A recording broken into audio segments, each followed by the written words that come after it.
नमस्ते। आज हामी यो भाषा विज्ञानका प्रमुख सिद्धान्त नामक किताब यामेट तहको पुस्तकको जुन पश्चिमी परम्परागत व्याकरणको बारेमा छलफल गर्न गइरहेका छौँ। पश्चिमी परम्परागत व्याकरण, यसमा चाहिँ प्रश्न यस्तो पनि सोध्न सक्छ है, पश्चिमी परम्परागत व्याकरणलाई चिनाउँदै यसका महत्त्व र विशेषताहरू चिनाउनुहोस् भनेर प्रश्न सोध्यो भने चाहिँ हामीले भाषा यसरी लेख्नु पर्यो है। यसलाई 3 खण्डमा लेख्नु पर्यो र 3 खण्डमा लेख्दाखेरि सुरुमा चाहिँ अलिकति परिचय लेख्नुपर्ने भयो। चिनाउँदै भनेको भएर अलिकति परिचय लेख्ने। कसरी लेख्ने त परिचय भनेपछि भाषा विज्ञानको आधुनिक मान्यताको विकास हुनु पूर्वको, भाषा विज्ञानको आधुनिक मान्यताको विकास हुनु पूर्वको समयलाई व्याकरण चिन्तन जुन छ नि त्यतिखेरको, त्यसलाई चाहिँ परम्परागत व्याकरण चिन्तन मानिन्छ। र यस समयमा चाहिँ विभिन्न भाषिक चिन्तनहरू भएका छन् र सबैभन्दा पहिला चाहिँ पश्चिमी भाषिक चिन्तनलाई हेर्दाखेरि ग्रिसमा भाषिक चिन्तन परम्पराको प्रारम्भ भएको पाइन्छ। सुकरात, प्लेटो, अरस्तु लगायतका व्यक्तिहरूको धारणा सँगसँगै अगाडि बढेको व्याकरणात्मक प्रक्रिया अथवा व्याकरणात्मक विकास चाहिँ बिस्तारै डायोनिसियस थ्र्याक्सको पालामा आइपुग्दा चाहिँ औपचारिक रूपमा अगाडि बढेको पाइन्छ। यस समयमा सुरु भएको व्याकरण लेखन डोनाटस र पिर्सियनले तयार पारेको व्याकरण, एङ्ग्लो सेक्सन व्याकरण,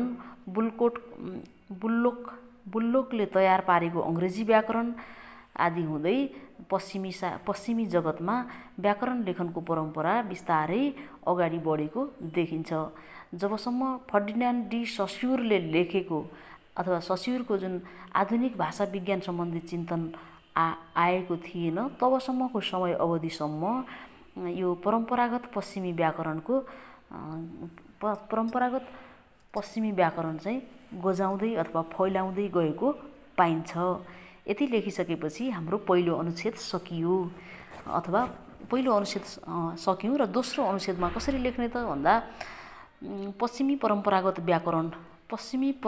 व्याकरणमा ग्रिसेली व्याकरणको उल्लेख्य भूमिका रहेको पाइन्छ अथवा ग्रिसेली व्याकरणकारहरूको उल्लेख्य भूमिका पाइन्छ।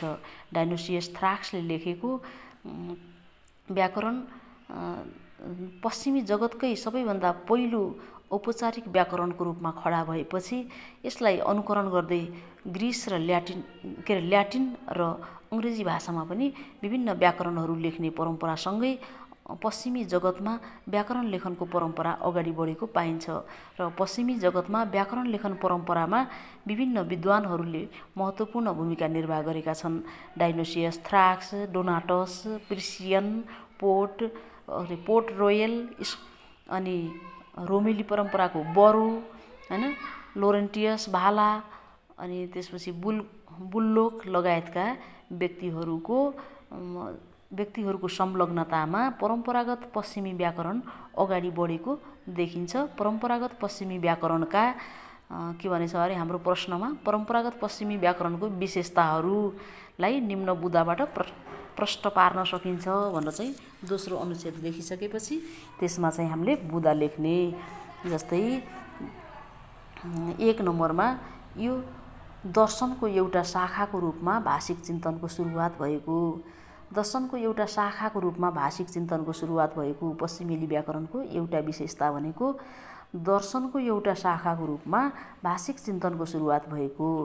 दोस्रोमा प्रस्तावित वा निर्देशित व्याकरण लेखन, प्रस्तावित अथवा निर्देशित व्याकरण लेखनमा जोड, प्रस्तावित अथवा निर्देशित व्याकरण लेखनमा जोड दोस्रो नम्बरमा भयो।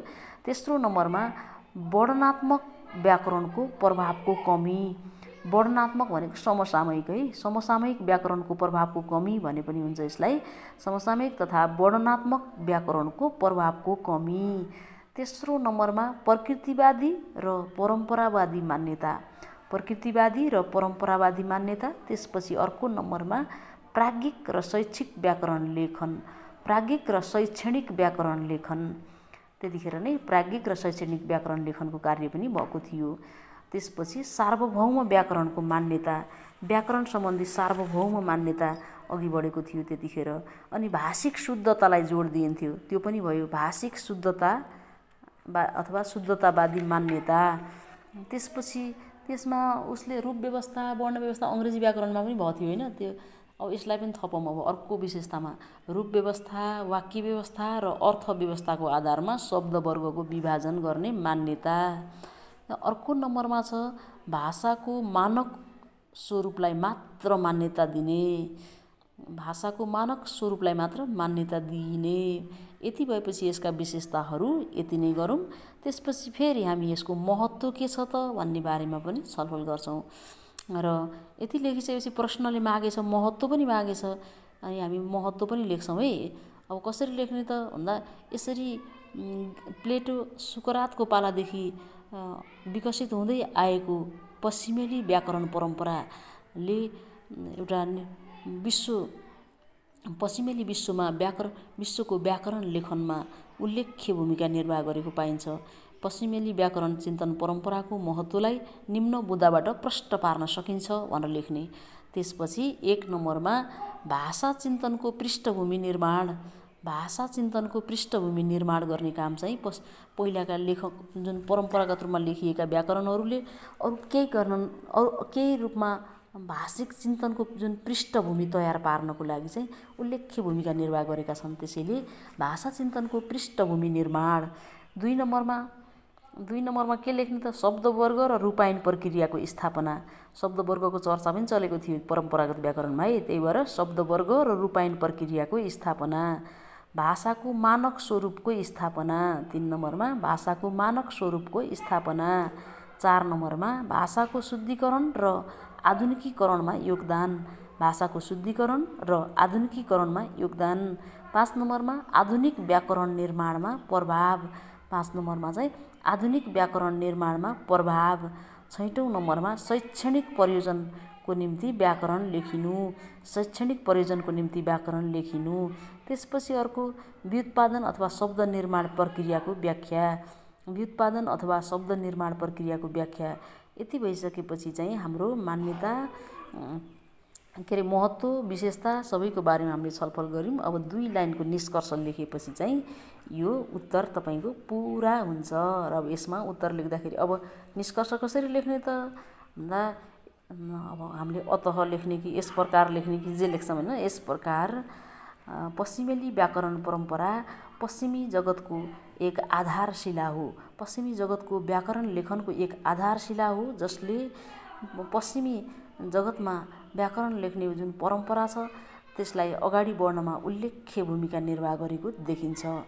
र यति गरिदिएपछि हाम्रो यो प्रश्नको उत्तर पुरा हुन्छ। हवस् त, धन्यवाद।